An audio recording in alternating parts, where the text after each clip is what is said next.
अस्सलाम वालेकुम, मैं हूं डॉक्टर अहमद फराज तारड़ और आज हम बात करेंगे कोरोना वायरस के मरीज़ों या सस्पेक्टेड पेशेंट की होम आइसोलेशन के बारे में। सबसे पहले तो हमें पता होना चाहिए कि इस वक्त पाकिस्तान की सिचुएशन क्या है।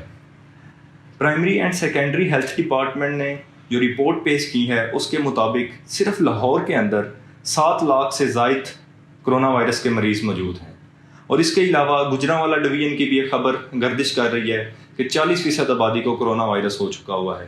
और मुझे as a doctor multiple calls आती हैं, हमारे कोलीग्स को कॉल्स आती हैं जिसमें लोग टिपिकल कोरोना वायरस की सिम्टम्स एक्सप्लेन कर रहे होते हैं और हमसे इलाज का या उसके घर के अंदर की मैनेजमेंट के बारे में पूछ रहे होते हैं। तो इसी सिलसिले में मैं सोचा क्यों ना एक वीडियो पैगाम के ज़रिए आप तमाम लोगों को ये सब कुछ एक्सप्लेन कर दिया जाए। सबसे पहले हमें ये पता होना चाहिए कि हमने किस मरीज़ को कोरोना सस्पेक्टेड मरीज़ करार देना है। इसके लिए आपको अलामतों का पता होना चाहिए। तो टिपिकल अलामतें जो आती हैं, तेज़ बुखार का होना, गले का ख़राब होना, खांसी का होना, पूरे जिस्म में दर्द होना, कुछ मरीज़ों में पेचश की भी अलामात ज़ाहिर हो रही हैं और इनके साथ साथ ये अलामतें घर के किसी एक फ़र्द में ज़ाहिर होते हैं और 2, 3, 4 दिन के बाद घर के किसी एक और फ़र्द में और फिर घर के मज़ीद अफराद में ये अलामतें ज़ाहिर होती हैं। तो आप लोगों को फ़ौरी समझ आना चाहिए कि कोरोना वायरस आपके ख़ानदान, आपके घर के अंदर दाखिल हो चुका हुआ है। अब आ जाते हैं कि इन सस्पेक्टेड कोरोना वायरस पेशेंट की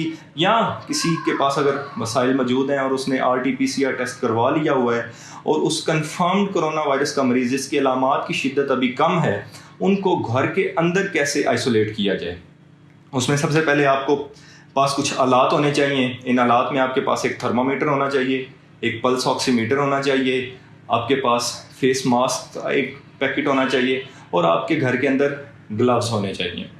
दूसरे लेवल पर अब उस शख्स को किस कमरे में रखा जाए। उस शख्स को एक अलग कमरे में रखा जाए जो कमरा प्रेफरेबली हवादार हो और उस शख्स का एक अपना वॉशरूम होना चाहिए। अगर उसका अपना अटैच्ड वॉशरूम नहीं है और आप कॉमन वॉशरूम यूज़ कर रहे हैं तो हर दफ़ा जब वो शख्स वो वॉशरूम यूज़ करे उस वॉशरूम को डिसइंफेक्ट किया जाए, सरफ मिला के पानी के साथ धोया जाए, क्योंकि ओरोफिकल रूट ऑफ ट्रांसमिशन भी कोरोना वायरस का पॉजिटिव है। अगले लेवल पर आते हैं कि उसको खाना कैसे दिया जाए। उसके बर्तन बिल्कुल अलग कर दिए जाएं। अगर मेरी रिकमेंडेशन मानेंगे तो उसके लिए डिस्पोजेबल चम्मच, गिलास और प्लेट्स का इंतज़ाम कर लिया जाए और हर इस्तेमाल के बाद उनको डिस्कार्ड कर दिया जाए। अगले लेवल पर बात आती है कि उसके कूड़ा करकट और कपड़ों का क्या ख्याल किया जाए। तो उसके कपड़े बाकी सारी फैमिली के कपड़ों के से अलग धुलने चाहिए। उसके रूम में एक डस्टबिन मौजूद हो जिसके अंदर प्लास्टिक बैग लगा हो और उसका सारा कचरा उस प्लास्टिक बैग के अंदर हो और जब भी कोई भी घर का शख्स उसको डिस्कार्ड करने लगे तो वो ग्लव्स पहनकर उस कूड़ा करकट को डिस्कार्ड करे। अब अगले लेवल पर बात आती है कि ऐसे शख्स को खाने में क्या दिया जाए। ऐसे शख्स को खाने में वो खुराक दी जाए जिससे उसकी इम्यूनिटी बूस्ट हो सके। ऐसे शख्स को प्रोटीन डाइट की बहुत ज़्यादा ज़रूरत है। ऐसे शख्स को फ्रेश फ्रूट्स खिलाए जा सकते हैं। फ्लूइड की क्वांटिटी ज़्यादा से ज़्यादा दी जा सकती है। उसमें मिल्क शेक शामिल हैं, जूसेस शामिल हैं और कहवा भी पिला सकते हैं आप। एक और सवाल है कि डिसइंफेक्ट कैसे किया जाए अपने घर को। डिसइंफेक्ट करने के लिए आपको डिसइंफेक्टेंट सोल्यूशन बनाने की ज़रूरत पड़ेगी। करंट जो WHO की रिकमेंडेशन है वो कहते हैं 0.5% ब्लीच सोल्यूशन वायरस को डिसइंफेक्ट करने के लिए बेहतरीन है। अब 0.5 सोल्यूशन मिलाने के लिए आपने 950 ml पानी लेना है और उसमें 50 ml ब्लीच डाल देनी है। अगर आप 100 ml बना रहे हैं तो आपने 95 ml पानी लेना है और उसमें 5 ml ब्लीच शामिल कर देनी है। इसके अलावा मेडिकल कम्युनिटी में अल्फ़ा गार्ड का सोल्यूशन भी इस्तेमाल होता है और अल्फ़ा गार्ड सोल्यूशन की कंसंट्रेशन 15% है। मतलब आपने 150 ml अल्फ़ा गार्ड लेना है और 850 ml पानी लेना है।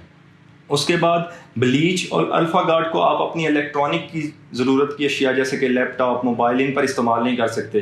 तो उसके लिए मैं रिकमेंड करूँगा कि वो पेशेंट अल्कोहल बेस्ड वाइप्स इस्तेमाल करे जिसमें 70% अल्कोहल की क्वांटिटी मौजूद हो। अब दूसरे लेवल पर आते हैं कि उस घर के अंदर रहने वाले फैमिली मेम्बर्स ने क्या एहतियात करनी है।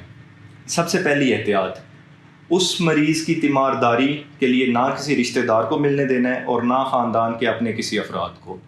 दूसरे लेवल पे उस शख्स की देखभाल वो लोग करेंगे जो सेहतमंद होंगे। उनमें बूढ़े शामिल नहीं होंगे, उनमें बच्चे शामिल नहीं होंगे, उनमें कोई भी बीमार शख्स शामिल नहीं होगा।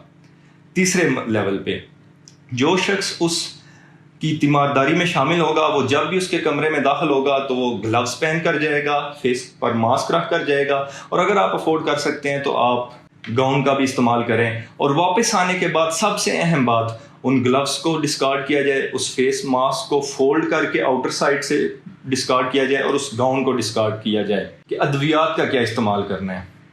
ادویات کے استعمال کے لیے مریض کے لیے آپ اپنے مولد سے ضرور رابطہ کریں، کیونکہ میں اس ویڈیو کے ذریعے آپ کو نہیں بتا سکتا کہ کون سی ادویات ضروری ہیں، اور گھر والوں کے لیے کون سی ادویات ضرور کرنی ہیں اس کے لیے میں ضرور بتاؤں گا کہ وہ تمام افراد جن کے گھر میں کووڈ پازیٹیوز یا کووڈ سسپیکٹڈ پیشنٹ موجود ہے، وہ ابھی سے vitamin C, vitamin D, multi vitamins اور زنک اس کی کوانٹٹی کو بڑھا دیں۔ یہ مختلف برانڈز میں اویلیبل ہیں، ابھی اس پر کوئی ریسرچ موجود نہیں ہے، مے بھی اس کا ایفیکٹ صرف پلیسیبو ایفیکٹ ہو مریض کے لیے بھی اور آپ کے لیے بھی، لیکن جب تک ان کا ایفیکٹ آ رہا ہے ہم اس کو استعمال کریں گے۔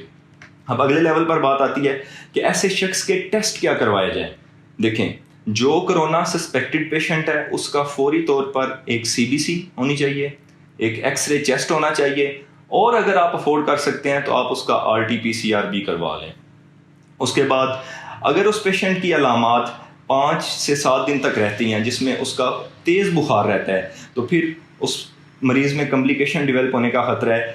ان حالات میں آپ نے اس کے D dimer, serum ferritin, L D H level اور سی ری ایکٹیو پروٹین بھی کروانی ہے، اور آپ نے یہ ٹیسٹ اپنے مالج کے ساتھ شیئر کرتے رہنا ہے، اور اگر اس مریض کو ہاسپٹل جانے کی ضرورت پڑتی ہے تو میں بھی ادھر ہائی ریزولیشن چیسٹ سٹی بھی اس کا کروایا جائے، لیکن وہ ہاسپٹل ٹیسٹ ہے، وہ گھر میں کروانے کی ضرورت نہیں ہے۔ اب اس ویڈیو کا سب سے آخری مرحلہ کہ وہ کون سی الارم سمٹمز ہیں جب آپ کو گھر کے اندر مریض کی دیکھ بھال ترک کر دینی چاہیے اور فوری کسی اسپتال سے رجوع کرنی چاہیے۔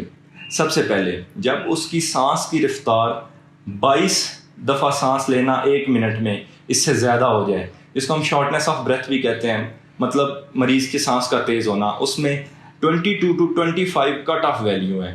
دوسرے لیول پر جو میں نے آپ کو بتایا تھا ایک انسٹرومنٹ کے پلس آکسی میٹر اپنے گھر میں رکھیں، اگر اس کی روم کے اندر آکسیجن سیچوریشن 92 to 94، یہ کٹ آف ویلیوز ہیں، کچھ لٹریچر میں 92 ہے، کچھ لٹریچر میں 94 ہے، اگر اس سے کم ہو جائے تو آپ نے فوری اپنی قریبی ہسپتال سے رابطہ کرنا ہے۔ اس ویڈیو پیغام کو اپنے پیاروں تک شیئر کریں اور ایک صحت مند معاشرہ بنانے میں ہماری مدد کریں۔